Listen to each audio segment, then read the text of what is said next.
Honestly, my humble submission most respectfully is that each redevelopment of housing construction project, contracted or self-redevelopment, is based on its proximity, location, size pricing, etc. Its members' perspective will differ. If put under my fluorescent microscopes to check with prudent due diligences on its matrices, holistically, it's for small CHSL. To my mind, contracted or self-redevelopment of a cooperative housing society in Mumbai, Maharashtra, is ideal money spinner to members of CHSL, but it can be a very complex and challenging process, hence has been a non-starter yet. Here are some of the pros and cons I consider all to seriously consider. myUndeststanding of some pros. 1. Full control and autonomy to MC.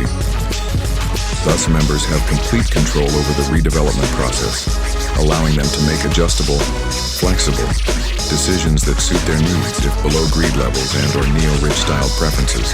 Huge savings in cost in pre-post construction stages coupled with tax savings to be farmed, reaped from your land potentials. By avoiding the involvement of external weak builders, developers, intermediaries searching in societies for self-enrichments, this can save on costs such as pre-post redevelopment fees, brokerage and other NISC expenses, not consistent as per Law 3. Transparency and accountability.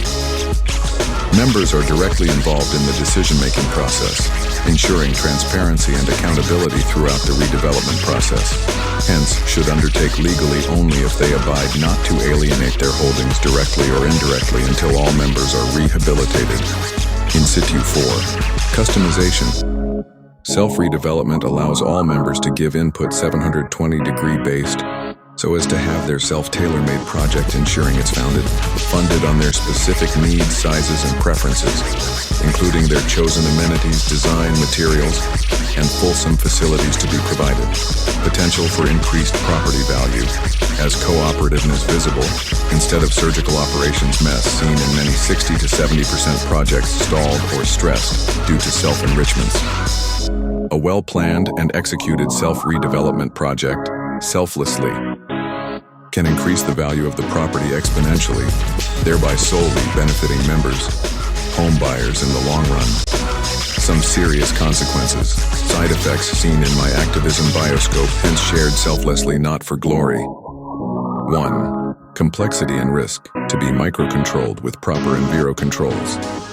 Contracted or self-redevelopment involves managing complex processes, unprecedented calamities, handling capabilities with economy, faith, speed, transparency, etc., including improper design, construction, and timely financing, which can be risky and challenging for members who cannot be controlled by the big brands prevalent in CHSL, including my greed factors in human to grow rich overnight, recover from lost opportunities in life when in busemployment, unemployment.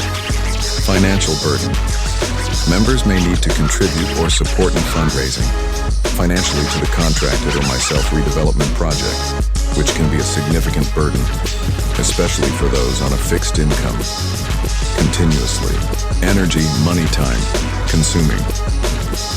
Contracted or self-redevelopment requires a significant investment of time and effective effort from members, which can be challenging, especially for those with busy schedules.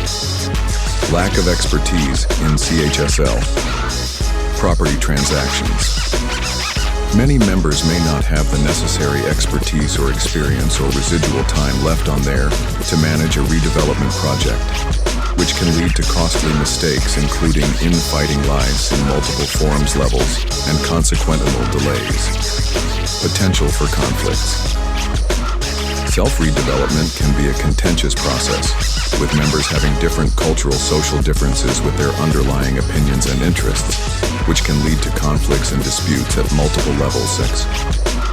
Regulatory compliance.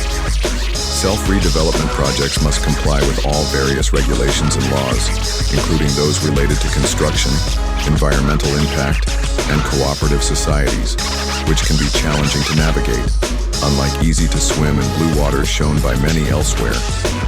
Funding challenges. Self-redevelopment projects may face poor sales, huge builder flats in ready stock to offer from their inventory Dharavi, thereby bringing disruptive dishousing scenes in next decade too. Hence sales, funding challenges, including securing loans or investments, which can be difficult and time-consuming cost. Prohibitive inventory holdings.